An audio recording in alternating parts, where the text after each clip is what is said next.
Hello friends, welcome back. आज आप लोग कैसे हो? आई होप कि आप सभी बढ़िया होंगे। और मैं बस ये आपसे कुछ बात करनी थी वीडियो स्टार्ट करने से पहले। गाइज, एक रिक्वेस्ट है। आप जो भी बच्चों के पास हमारा ये वीडियो फर्स्ट टाइम पहुंच रहा है, अगर वो लोग इस वीडियो को देख रहे हैं, तो पहली चीज़ कि अगर आप मॉडर्न हिस्ट्री की प्रिपरेशन करना चाहते हो, आप वीडियोज़ को स्टार्टिंग से देखो, फर्स्ट वीडियो से, जिससे आपको चीज़ें समझ में ही आएंगी।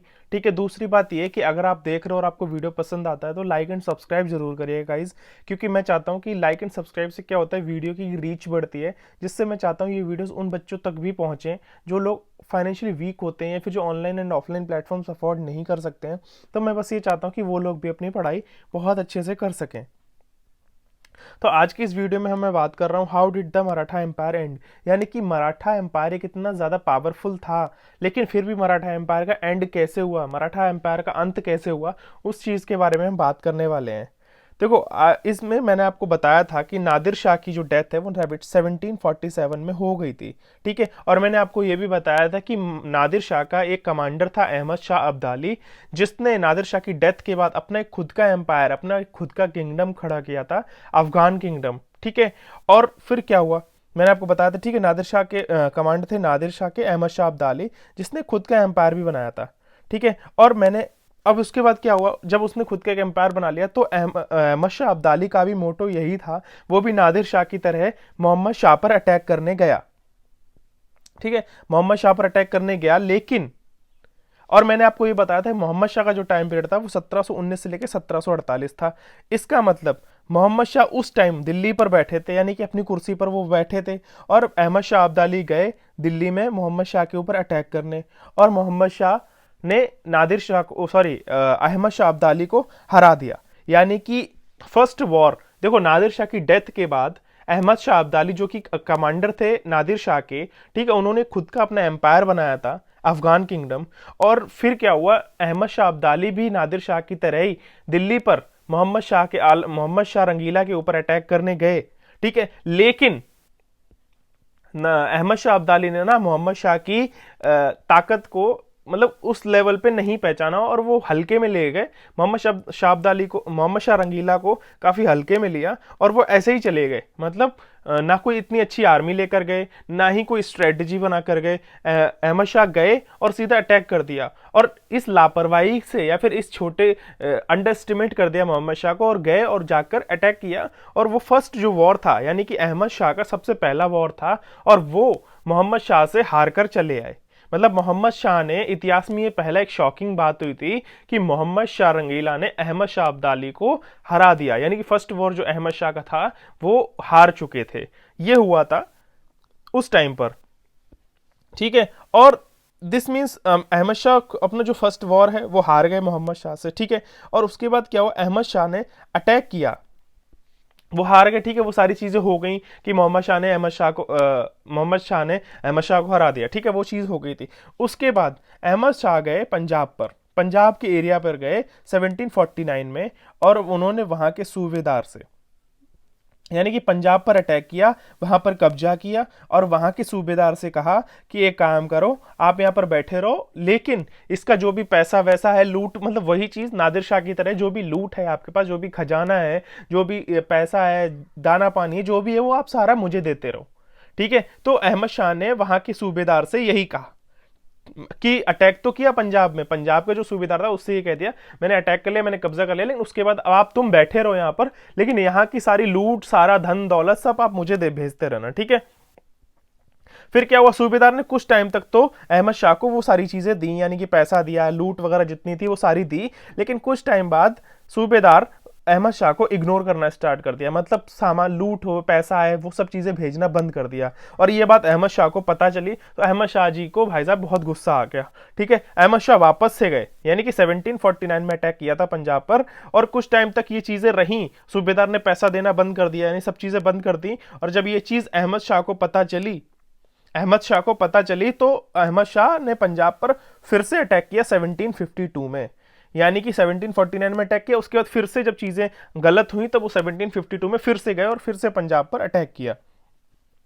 अब जब दोबारा से पंजाब पर अटैक किया तो अहमद शाह ने क्या किया, उस सूबेदार को उसकी पोस्ट से हटा दिया, और वहां पंजाब में सूबेदार की जो पोस्ट थी वहां पर उन्होंने अपना आदमी बिठा दिया, यानी कि अपना एक अपने कहते हैं ना अपना आदमी, यानी कि अपना इंसान कोई भी है, बैठा दिया कि अब तू डील करे यहाँ पर चीजें। उसके बाद क्या हुआ, देखो ये मैप में आप देख सकते हो, यहाँ पर जो पंजाब एरिया था, यहाँ पर 1749 में सबसे पहले अटैक किया, फिर 1752 में अटैक किया, और उसी के साथ साथ अहमद शाह ने यहाँ पर आगरा और मथुरा दो जगह थी, यहाँ इस एरिया पे भी अटैक किया, ठीक है, 1757 में, और इस एरिया को भी कवर कर लिया। यानी कि इतना ज्यादा काफी हिस्सा ये है, क्या बोलते हैं, ये वाला जो काफी हिस्सा है अहमद शाह ने कवर कर लिया था। 1749 में अटैक किया पंजाब पर, 1752 में फिर से अटैक किया पंजाब में, उसके बाद 1757 में आगरा और मथुरा की तरफ भी अटैक किया और इस पूरे एरिया पर कब्जा कर लिया। ठीक है, अब 1757 में मैंने आपको बता दिया, 1757 में उन्होंने आगरा और मथुरा को कैप्चर कर लिया था। ठीक है, तो समवेयर कहीं ना कहीं अहमद शाह ने एक अच्छा खासा एरिया, आप यहाँ पर मैंने ऑरेंज कलर से बनाया हुआ, ऑरेंज कलर का अगर पार्ट देखते हो तो ये काफी ज्यादा एक अच्छा खासा एरिया जो था वो अहमद शाह ने कैप्चर कर लिया था। ठीक है, उसके बाद अब यहां पर पहली कंडीशन हुई कि पंजाब में उन्होंने अपना सूबेदार बिठा दिया। ठीक है, एक आगरा मथुरा पर भी अटैक किया, उस एरिया को भी कैप्चर कर लिया। फिर इन्होंने तीसरी चीज क्या करी, तीसरी चीज करी इन्होंने दिल्ली में एक वजीर बिठा दिया अपना, यानी कि in the area of Delhi Ahmad Shah ने अपना एक वजीर बिठा दिया जिसका नाम था इमाद उल मुल्क। इमाद उल मुल्क एक वजीर बिठा दिया दिल्ली में। ठीक है, और उससे कह दिया कि जितनी भी एक्टिविटीज हो रही हैं उस दिल्ली एम्पायर में, वो सारी चीजों की एज अ रिप्रेजेंटेटिव वहां की आप हर एक चीज के बारे में आप मुझे बताते रहोगे। यानी कि आपको क्या करना है, रिपोर्ट करना है दिल्ली में होने वाली हर एक एक्टिविटी का, हर एक मूव का, हर एक चाल का, मोहम्मद शाह क्या कर रहे हैं, मोहम्मद शाह के आसपास चीजें क्या हो रही हैं, हर एक चीज के बारे में आप मुझे बताओगे। ठीक है, and placed his Mir Bakhshi inside the Mughal empire Najib-ud-Daula, और इस पूरे एक मुगल एम्पायर में, आप ब्लू लाइन से आप यहां देख सकते हो, पूरे मुगल एम्पायर में उन्होंने किसको बिठा दिया, एक मीर बख्शी। यानी मीर बख्शी कौन होता है, एक आर्मी का हेड होता है, आर्मी का चीफ होता है, आर्मी का हेड होता है, वो उसे मीर बख्शी कहा जाता है। और अहमद शाह ने एक मीर बख्शी, यानी कि मीर बख्शी की पोस्ट पर अपना एक आदमी इस पूरे मुगल एम्पायर में बिठाया, नजीब-उद-दौला। ठीक है, तो एज अ वजीर उन्होंने दिल्ली में बिठाया किसको, इमाद उल मुल्क को, और एज अ मीर बख्शी उस मुगल एम्पायर में किसको बिठा दिया, नजीब-उद-दौला को। और मीर बख्शी कौन होते हैं, मीर बख्शी होते हैं हेड ऑफ आर्मी के। तो क्या क्या चीजें करी अहमद शाह ने, अहमद शाह ने सबसे पहले पंजाब पर अटैक किया 1749 में। ठीक है, वहां सूबेदार से कहा कि आप सारी मुझे लूट देना। जब सूबेदार ने वहां पर लूट दी कुछ टाइम तक, और उसके बाद जब इग्नोर करने लग गया, तो अहमद शाह ने वहां पर 1752 में वापस से अटैक किया पंजाब पर, और वहां पर उस सूबेदार को हटाकर अपना आदमी उसकी पोस्ट पर बिठा दिया। पहली चीज। दूसरी चीज, फिर उन्होंने आगरा और मथुरा पर 1757 में अटैक किया और उस एरिया को भी कैप्चर किया। ठीक है, तीसरा अहमद शाह ने क्या किया, एक सूबे यानी कि एक वजीर को बिठाया दिल्ली में कि मुझे हर दिल्ली में होने वाली हर हरकत के बारे में आप मुझे इन्फॉर्म करोगे। ठीक है, चौथा उन्होंने क्या किया, एक मीर बख्शी उस पूरे मुगल एम्पायर में, यानी आर्मी का हेड की जो पोस्ट होती है वहां पर उन्होंने अपना आदमी बिठा दिया, और उसका नाम था नजीब-उद-दौला। जो वजीर का नाम था वो था इमाद उल मुल्क, और उस मीर बख्शी का नाम था नजीब-उद-दौला। इतनी सारी चीजें हुई, क्लियर। ठीक है, उसके बाद क्या हुआ, अहमद शाह ने अपने बेटे को भी as a representative Mohammad Shah के आसपास बिठा दिया उस मुगल एम्पायर में, और उस मोहम्मद शाह की हर एक हरकत के बारे में, रिप्रेजेंटेटिव क्या होता है, वहां की कोई भी चीज हो आप मुझे बताओगे। तो कितनी सारी अहमद शाह ने चीजें करी। ठीक है, लेकिन इसके बाद आपको एक मन में और ख्याल आ रहा होगा, वो मैं एक क्वेश्चन रेज हो रहा होगा कि जब मोहम्मद शाह रंगीला ने अहमद शाह को फर्स्ट वॉर में हरा दिया था, तब भी अहमद शाह इतनी सारी चीजें कर पा रहा है मुगल एम्पायर में, कैसे?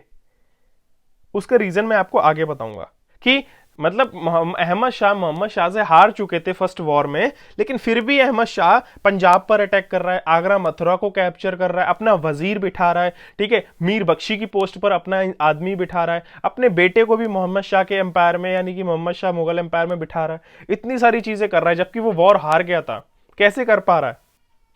ये क्वेश्चन आपके मन में डेफिनेटली आएगा, उसके जवाब मैं आपको आगे दूंगा। ठीक है, तो क्या हुआ यहां पर, अहमद शाह ने अपने बेटे तिमूर शाह दुर्रानी, अहमद शाह का बेटा था Timur Shah Durrani, as a representative Mohammad Shah के उस मुगल एम्पायर में मोहम्मद शाह के आसपास बिठा दिया, और कहा आप वहां की हर एक न्यूज की आप इंफॉर्मेशन मुझे दोगे। ये सब चीजें हुई क्लियर। उसके बाद मैंने आपको एक चीज और बताई थी कि मराठा के जो पेशवा थे बाजीराव, एक पेशवा थे बाजीराव, और बाजीराव का मोटो क्या था कि मराठा एम्पायर का एक्सपेंशन। ठीक है, बाजीराव पेशवा थे। देखो, बाजीराव से पहले जो पेशवा थे वो थे बालाजी विश्वनाथ, मैंने आपको बताया था। बालाजी विश्वनाथ का ऐसा कोई मोटो नहीं था कि मराठा एम्पायर का एक्सपेंशन हो, लेकिन उसके बाद जो बाजीराव आए एज अ पेशवा, बालाजी विश्वनाथ के बाद मराठा एम्पायर के जो पेशवा बने बाजीराव, उनका एक विजन था, उनका एक मोटो था कि हम मराठा एम्पायर को एक्सपेंड करेंगे कहां तक, नॉर्थ साइड नर्मदा तक। ठीक है, और बाजीराव का जो टाइम पीरियड था, बाजीराव का टाइम पीरियड था 1720 से लेकर 1740। ये मैंने आपको बताया। 1740 में बाजीराव की डेथ हुई। उसके बाद बाजीराव का बेटा आया, और बाजीराव के बेटे का नाम क्या था, बालाजी बाजीराव।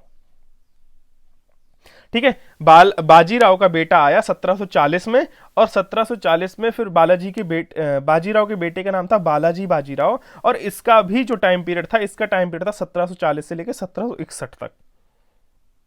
और बालाजी बाजीराव का भी विजन और मोटो यही था कि मराठा एम्पायर को एक्सपेंड किया जाए। ये भी अपने पिताजी के लक्ष्य कदम पर चलने लगा कि मुझे मराठा एम्पायर का एक्सपेंशन करना है। ठीक है, अब इसके आगे क्या हुआ, मैंने आपको बताया इसका भी सपना या इसका भी लक्ष्य कदम अपने पिताजी के कदमों पर चलना था। इसका भी अपना एक ड्रीम बन चुका था कि मराठा एम्पायर को एक्सपेंड करेंगे। अब मैंने आपको यह बताया था कि अहमद शाह जब मोहम्मद शाह से फर्स्ट वॉर में हार गए, तो भी अहमद शाह इतनी सारी चीजें कैसे कर पा रहा था, उसके पीछे का एक यही कारण था कि मोहम्मद शाह ऑलरेडी वीक था। वो ऑब्वियसली दारू के नशे में रहता था, उसको कोई मतलब नहीं था एम्पायर में क्या चल रहा है, अय्याश था पूरा।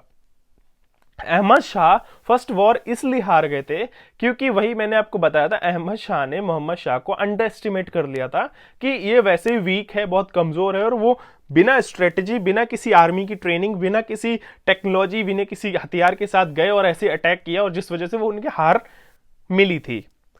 ठीक है, लेकिन मोहम्मद शाह को ये चीज बाद में एहसास हो गई थी कि मैंने हरा तो दिया अहमद शाह को। जब बाद में ये चीजें पता चली अहमद शाह की, तो मोहम्मद शाह ऑलरेडी डर चुके थे।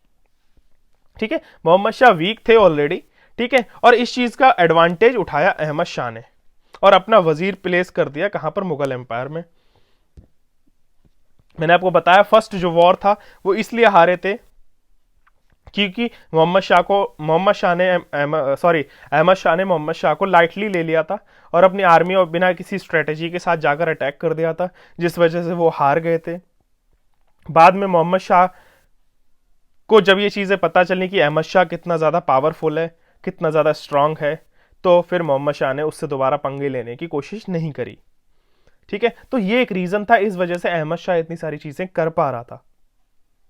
नाउ उसके बाद क्या हुआ, बालाजी बाजीराव का जो सपना था मराठा एम्पायर को एक्सपेंड करने का, और आपको पता है कि इसको किधर साइड एक्सपेंड करना था, नॉर्थ साइड एक्सपेंड करना था। तो जब वो इस मैप में आप अगर देखते हो, एक सेकेंड, इस मैप को अगर मैं बनाता हूं यहां पर, ठीक है, इस मैप को अगर मैं यहां पर बनाता हूं तो मराठाज एम्पायर इधर था, और इसको नॉर्थ साइड एक्सपेंड करना था, और इधर साइड कौन थे, नादिर शाह थे, यानी कि नादिर शाह का बेटा, नादिर शाह का कमांडर था अहमद शाह। तो जब मराठाज को एक्सपेंड करना था नॉर्थ साइड, तो जब वो मूव करेंगे तो कहीं ना कहीं वो इस जगह तक पहुंचेंगे, और इस जगह तक कौन था, नादिर शाह का बेटा कमांडर था अहमद शाह। तो उसकी फाइट अब किससे होगी, अहमद शाह अब्दाली से, यानी कि मराठास की फाइट अब किससे होगी, अहमद शाह से।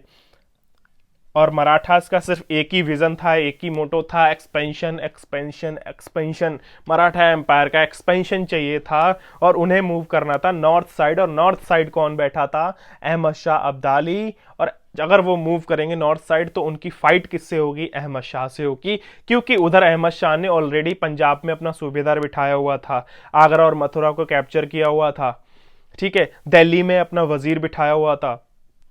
तो इतनी सारी चीजें ऑलरेडी उधर अहमद शाह ने कैप्चर कर रखी थी। जब मराठा उधर तरफ मूव करेंगे नॉर्थ साइड का एरिया कैप्चर करने के लिए, तो वहां पर अहमद शाह का कैप्चर्ड एरिया है, तो मराठा जब मूव करेंगे तो कहीं ना कहीं मराठास की जाकर वहां फाइट होगी, किससे? अहमद शाह से। तो जब मराठास मूव किए एक्सपेंड करने के लिए अपने मराठा एम्पायर को नॉर्थ की तरफ, तो सबसे पहले वो गए पंजाब की तरफ, और जहां पर अहमद शाह ने पंजाब में अपना सूबेदार बिठाया हुआ था, जब मराठा एक्सपेंड हुए, मराठास ने जाकर उस पंजाब पर अटैक किया और उस पंजाब को कैप्चर किया और वहां पर बैठे सूबेदार को भगा दिया। और जब 1758 में, ठीक है, these Maratha that so much confidence, over confidence, obviously Maratha से ज्यादा ओवर कॉन्फिडेंस था, और वो सीधे कहां गए? पंजाब की तरफ गए, ठीक है, और पंजाब में जाकर उस पंजाब को कैप्चर किया 1758 में, ठीक है। और उन मराठास ने क्या किया? अहमद शाह की वजीर, अहमद शाह के सूबेदार जो भी थे, वजीर थे, सूबेदार थे, वहां उन लोगों को रिमूव कर दिया, यानी कि इमाद उल मुल्क को हटा दिया, और अहमद शाह को बोला कि अब तुम हट जाओ, हम आ गए हैं और हम राज करेंगे, ठीक है, तुम्हारा अब यहाँ पर कुछ नहीं होने वाला, तुम अपने सारे आदमी लेकर यहाँ से भग जाओ। ये सारी चीजें बोलने लग गए मराठास अहमद शाह को, ठीक है। तो वहां पे अहमद शाह पंजाब एरिया कैप्चर कर लिया था, मतलब वहां सब जगह अहमद शाह के जो बंदे बैठे थे उनको सबको भगा दिया, हटा दिया, ठीक है। बिटवीन अब 1750 से लेकर 1761 इस बीच के टाइम पीरियड में क्या हुआ, मैं आपको टोटल बताता हूं। 1750 से लेकर 1761 के बीच में टाइम पीरियड में क्या हुआ? फाइट हुई किसके बीच में? अहमद शाह और मराठास के बीच में। मराठास, जब अहमद शाह को ये सारी चीजें पता चली कि मराठास आए और उन्होंने हमारे एरियाज पर कैप्चर किया और हमारे बंदे जहां बैठे थे उन सबको भगा दिया, वजीर, सूबेदार, सबको, और ये सब चीजें जब पता चली तो ऑब्वियसली उनमें फाइट होना पॉसिबल था, ठीक है। तो 1750 में लेकर 1761 के बीच में अब क्या हुआ इस टाइम पीरियड में बताता हूं। मराठास जब एक्सपेंड कर रहे थे तो अब यहां पर अहमद शाह और मराठास की फाइट हुई, ये रेड ब्लॉक में आप देखो, ठीक है। यहां पर पंजाब हुआ, आगरा मथुरा हुआ, यहां पर अहमद शाह और मराठास की फाइट हुई, दिल्ली था, ठीक है, जहां पर उन्होंने अपने बंदे बिठाए थे। उसके बाद मराठास जब एक्सपेंड कर रहे थे तो मराठास का इधर बंगाल में, सॉरी इधर बंगाल की साइड मराठा और बंगाल की फाइट इधर हुई, ठीक है। फिर उसके बाद इधर साइड हुई फाइट किसके बीच में? मैसूर और मराठास के बीच में, ठीक है। उसके बाद यहां पर फाइट हुई मराठास की किसके साथ? निजाम के साथ। तो मराठास की कितनी सारी जगह फाइट हुई आप देख सकते हो, दिल्ली, पंजाब, आगरा, मथुरा की तरफ। मराठास की फाइट किससे हुई? अहमद शाह से हुई, क्योंकि मराठास का एक ही मोटिव था, हमें मराठा एम्पायर को एक्सपेंड करना, और जब वो एक्सपेंड करेंगे तो जहां छोटे छोटे किंगडम्स हैं तो ऑब्वियसली मराठास की वहां उन किंगडम्स के साथ फाइट होगी, कैप्चर करेंगे उस एरिया को, तभी तो जीतेंगे मराठास। तो जब वहां पर उनकी हर जगह पर, पूरे इंडिया में कहीं हर जगह उनकी अलग अलग लेवल पे अलग अलग किंगडम्स के साथ फाइट हुई। इधर पंजाब, आगरा, मथुरा की तरफ हुई किसके साथ? अहमद शाह के साथ हुई। बंगाल की तरफ बंगाल से हुई, ठीक है। इधर इस साइड मराठास की फाइट हुई मैसूर से। इधर तरफ फाइट हुई किसकी? मराठास की निजाम के साथ, निजाम जो हैदराबाद की तरफ बैठे हुए थे, ठीक है। उसके बाद आप यहां पर बैटल ऑफ प्लासी, चलो आप इसको एक बार हटा दो, ठीक है। यहां पर सराजुद्दौला और ब्रिटिशर्स की फाइट हुई थी 1757 में, ठीक है। तो इतनी सारी जगह पर 1750 से लेकर 1761 के बीच में जब मराठास एक्सपेंड कर रहे थे तो वहां पर उनकी हर जगह, हर छोटे छोटे किंगडम्स के वालों के साथ फाइट हुई, ठीक है। तो मैंने बताया 1750 से लेकर 1761 में कहां फाइट हुई? निजाम यानी कि हैदराबाद के जो थे वहां उनकी मराठास की फाइट हुई, बंगाल मैसूर में हुई, अहमद शाह से पंजाब में हुई। और ये सारी फाइट्स किस वजह से थी? मराठा एम्पायर को एक्सपेंड करने के लिए, ठीक है। और अब जब इतनी जगह, इतने सारे किंगडम्स में मराठास की फाइट हो रही, मराठास एक्सपेंड कर रहे हैं, तो अब आप ये बताओ कहां मुगल एम्पायर बचा? मुगल एम्पायर तो ऑलरेडी खत्म हो ही चुका था, उसके टुकड़े हो चुके थे। कहते हैं ना टाइटैनिक जहाज टूट चुका था, बस उसके टुकड़े इधर उधर बह रहे थे, ठीक है। बस उस तरह से मुगल एम्पायर की हालत हो चुकी थी। मुगल एम्पायर कुछ नहीं बचा था, ऑलमोस्ट खत्म था, सब कुछ ही उसमें लुट चुका था, बर्बाद हो चुका था, सारे वॉर हो रहे थे, लड़ाइयां हो रही थी, मुगल एम्पायर में कुछ नहीं बचा था, ठीक है। और and wanted to take advantage of all of the small kingdoms, all of them together try to destroy the Mughal empire and capture तब। और सभी देखो, सभी चाहे वो राजपूत हो गए, सिख हो गए, निजाम हो गए, ठीक है, कुछ भी ले लो, मतलब हर एक किंगडम इन सब फाइट्स का एडवांटेज उठाने लगे और सब लोग एक दूसरे से लड़ने लग गए। और इस वजह और सब यही चाहते थे कि दिल्ली की कुर्सी पर हमारा किंगडम जीते, दिल्ली की कुर्सी पर हम बैठे, इस मुगल एम्पायर के राजा हम बने, इस जगह को हम कैप्चर कर लें। तो सभी किंगडम्स कहीं ना कहीं इन सब लड़ाइयों का फायदा उठा रहे थे, सब जीतना चाहते थे और सब उस दिल्ली की कुर्सी पर बैठना चाहते थे और इंडिया पर रूल करना चाहते थे। ठीक है, लेकिन चाहते तो सब थे, लेकिन सबसे ज्यादा जो पावर थी, सबसे ज्यादा जो स्ट्रैटेजी थी, जो पावरफुल, जो स्ट्रेंथ वाइज जिनकी आर्मी स्ट्रांग थी, वो सिर्फ और सिर्फ उन सारे किंगडम्स में, उन सारे राजपूत हो गए, सिख हो गए, मुगल, मतलब जो भी थे निजाम, जो भी थे, ठीक है, जितने भी छोटे छोटे किंगडम्स थे, उन सबसे जीतने के बावजूद, यानी उन सब की लड़ाई होने के बावजूद सिर्फ और सिर्फ एक ही किंगडम ऐसा था जिसमें ताकत थी उस मुगल एम्पायर को कैप्चर करने की, और वो थे मराठास। मराठास ने उन सारे किंगडम्स को हराया। ठीक है, हर एक किंगडम के साथ फाइट करी, हर एक के साथ, बंगाल में, हैदराबाद में, चाहे मद्रास में, दिल्ली में, ठीक है, हर जगह मराठास ने फाइट करी मराठास एम्पायर को एक्सपेंड करने के लिए, और हर जगह फाइट करी और मराठास जीते और मराठास ने उस मुगल एम्पायर को कैप्चर किया। ठीक है, तो मराठास में ही ताकत थी उस मुगल एम्पायर को कैप्चर करने की। ये हो गया था 1750 से लेकर 1761 के बीच में, ये सारी कहानी हुई थी, कैसे जगह जगह मराठा एक्सपेंशन के लिए मराठास ने फाइट करी थी। ठीक है, ये सारी चीजें हुई। फिर 1761 में, उसके बाद क्या हुआ, 1761 में एक हुआ बैटल, थर्ड बैटल, और वो थर्ड बैटल ऑफ पानीपत हुआ। ठीक है, और इस थर्ड बैटल ऑफ पानीपत में किसके बीच में फाइट हुई, अहमद शाह और बालाजी बाजीराव। बालाजी बाजीराव कौन थे, पेशवा थे मराठा के, और अहमद शाह आपको पता ही है, जिनका अपना एक खुद का किंगडम था, और वो सिर्फ क्या करते थे, लूट ले गए थे। पहले नादिर शाह आए थे, मोहम्मद शाह को अटैक किया, लूट लेकर चले गए थे। फिर अहमद शाह ने पंजाब, आगरा, मथुरा पे अटैक किया, वहां की लूट वो चाहते थे।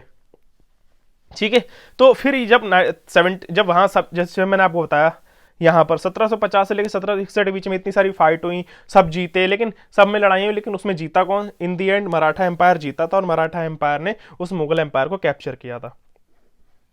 ठीक है, उसके बाद सिर्फ और सिर्फ 1761 में थर्ड बैटल ऑफ पानीपत हुई, जिसमें अहमद शाह और बालाजी बाजीराव के बीच फाइट हुई।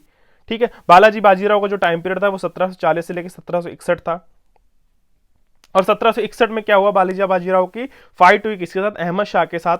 और ये फाइट सिर्फ और सिर्फ किस लिए थी, मराठा एम्पायर के एक्सपेंशन के लिए। और उस फाइट में क्या हुआ, अहमद शाह ने उस वॉर को जीत लिया। मैंने आपको बताया था ना, बालाजी बाजीराव का जो टाइम पीरियड था 1740 से 1761 था। ठीक है, 1761 में थर्ड बैटल ऑफ पानीपत हुआ, जिसमें बालाजी बाजीराव की अहमद शाह के साथ फाइट हुई, और उस फाइट में अहमद शाह ने मराठा एम्पायर को हरा दिया और war, third battle of Panipat जीत लिया। ठीक है, अब इसके साथ क्या हुआ कि अहमद शाह ने मराठा एम्पायर को हरा तो जरूर दिया था, नो डाउट, लेकिन हराते हराते, कहते हैं ना, कई बार क्या होता है कि जब दो लोग लड़ रहे होते हैं ना, तो कहीं ना, अगर आप WWE या कोई फाइट सीन देखते हो, जब दो लोग लड़ रहे होते हैं ना, नुकसान दोनों का ही होता है। भले ही उसमें इन दी एंड कोई एक जीत जाता है, लेकिन कहीं ना कहीं जो जीतने वाला होता है ना, वो भी कहीं ना कहीं टूट चुका होता है, थक चुका होता है, वो भी घायल हो चुका होता है। तो कहीं ना कहीं अहमद शाह ने मराठा एम्पायर को हरा दिया था, बालाजी बाजीराव को हरा तो जरूर दिया था, लेकिन कहीं ना कहीं अहमद शाह भी थक चुके थे, टूट चुके थे, उनके पास कुछ नहीं बचा था, उनकी आर्मी नष्ट हो चुकी थी। उन्होंने अपना सारा पैसा लगा दिया था उस वॉर में, थर्ड बैटल ऑफ पानीपत में, क्योंकि अहमद शाह भी इन द एंड टूट चुके थे, उनके पास इतनी ताकत नहीं बची थी कि अब वो कोई वॉर या कोई लड़ाई, कोई अटैक, कुछ भी अफोर्ड कर सकें। ठीक है, उसी के साथ साथ मराठा एम्पायर के एंड होने के साथ साथ अहमद शाह के एम्पायर का भी धीरे धीरे एंड हो ही गया। अहमद शाह भी शांति चाहते थे, अहमद शाह भी थक गए थे, अहमद शाह को अब फाइट नहीं करनी थी। ठीक है, तो मराठा एम्पायर के साथ साथ आप ये समझ लो कि अहमद शाह का भी दी एंड हो चुका था। अहमद शाह उस कैपेबल नहीं बचे थे कि वो कोई और फाइट और कोई वॉर अफोर्ड कर सके। और इन सब चीजों के साथ जब ब्रिटिशर्स को ये पता चला कि मराठास भी खत्म हो गए हैं, अहमद शाह के पास भी अब कुछ नहीं बचा है, अब ब्रिटिशर्स को फायदा हो गया था। अब फायदा कैसे हुआ था, और इस सब चीजों का फायदा कौन उठाने वाला था, ब्रिटिशर्स। ठीक है, क्योंकि रेस्ट जो मराठास एम्पायर में जो चीजें बची थी, आफ्टर दैट मराठा एम्पायर का एंड हुआ। और उसके बाद क्या हुआ, ब्रिटिशर्स की फाइट हुई, फर्स्ट, सेकेंड और थर्ड एंग्लो मराठा वॉर हुए, जिसमें मराठा एम्पायर का दी एंड हुआ। ठीक है, मतलब जो भी थोड़ा बहुत बचा था उसमें भी मराठा अब एक चीज इसमें मैं आपको बताता हूं कैसे। जैसे कि मैंने आपको बताया था बहुत पहले कि एक किंग मेकर था जुल्फिकार खान, जिसने बहुत सारे राजा, जबकि वो था वजीर, उसके पास पावर थी, लेकिन वो डिसाइड करता था कि मुगल एम्पायर का राजा कौन बनेगा। बताया था ये मैंने आपको। ठीक है, तो अब आप ये देखो, आपको बताया था मैंने कि पंजाब पे मराठास ने अटैक किया था इस जगह पर। ओके, इस जगह पर मैंने आपको बताया था, इस जगह पर यहां पर मराठा जब एक्सपेंड कर रहे थे तो मराठास ने जाकर पंजाब पर अटैक किया था। ये मैंने आपको बताया था, ये मैंने आपको यहां पर बताया था। ठीक है, तो वहां पर जो सूबेदार बैठा था, वहां पर जो वजीर बैठे थे, उनको मराठास ने हटा दिया था, उस मुगल एम्पायर में भगा दिया था। तो जब वहां पे वजीर और सूबेदार उन लोगों को भगा दिया था, तो ऑब्वियसली जब भगा दिया तो अब वहां पर वजीर कौन बनेगा या वहां का राजा कौन बनेगा, ये कौन डिसाइड करेगा? मराठास ही डिसाइड करेंगे ना। और जब मराठास वहां पे, अब कहीं ना कहीं जो वजीर का रोल प्ले है वो कौन करेगा? मराठास करेंगे। तो मराठास डिसाइड करेंगे कि वहां का राजा कौन बनेगा, ये मैंने आपको बताया था। तो कहीं ना कहीं जो राजा बनाए थे, जो वजीर बनाए थे, ठीक है, तो वो लोग जो देखो मराठा एम्पायर का तो एंड हो गया, लेकिन उसके बाद मराठा के बनाए हुए जो राजा थे उस मुगल एम्पायर में, उनके साथ फाइट हुई। किसकी? ब्रिटिशर्स की। फर्स्ट, सेकंड और थर्ड एंग्लो मराठा वॉर हुए, क्योंकि वो थे कहीं ना कहीं मराठा एम्पायर से बिलोंग करते थे। वहां पे जो राजा थे, जो वजीर थे, मराठा एम्पायर का तो एंड हो गया, लेकिन first, second and third Anglo Maratha war हुए। और and where Marathas wanted to win the Mughal empire, now there will be the Britishers. और जिस मुगल एम्पायर को मराठास जीतना चाहते थे, वहां पर अब ब्रिटिशर्स थे। ठीक है, अब उसके बाद क्या हुआ? Ahmad Shah could not capture it because in these war, क्योंकि अहमद शाह ऑब्वियसली हार चुके थे और अपना सारा पैसा, सारी आर्मी लगा चुके थे, और वो इस कंडीशन नहीं थे कि वो दोबारा कोई वॉर अफोर्ड कर सकें। और Ahmad Shah had defeated Maratha, but along with him Ahmad Shah also was broken in every way. ठीक है, अहमद शाह भी हर तरह से खत्म हो चुके थे। और first, second, third Anglo britisher war हुआ।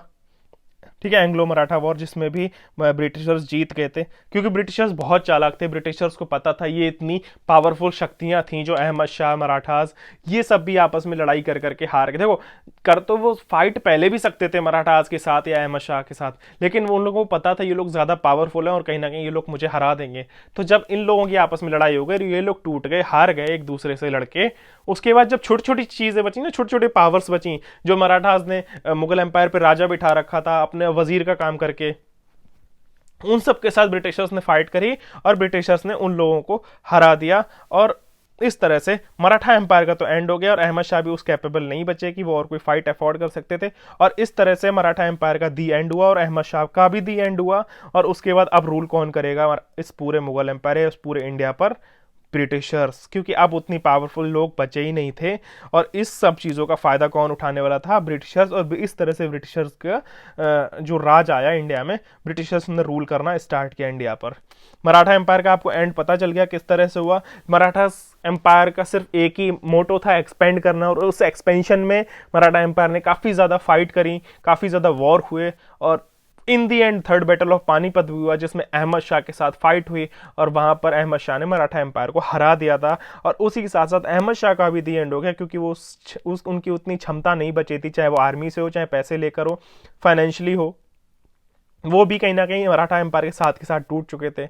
और इन सब चीज़ों को देख रहे थे ब्रिटिशर्स, और ब्रिटिशर्स इस चीज़ का फ़ायदा उठाने वाले थे। आई होप आपको इस वीडियो में, स्टोरी में समझ में आई होंगी चीज़ें। और अगर कोई भी डाउट है आप मुझे कमेंट ज़रूर करना। बहुत सारी चीज़ें मैंने आपको इसमें बताई हैं। ठीक है, अब मिलते हैं नेक्स्ट वीडियो में, तब तक के लिए thank you, have a good day and bye bye guys. Subscribe ज़रूर कर देना और लाइक कर देना। मिलते हैं नेक्स्ट वीडियो में। जय हिंद।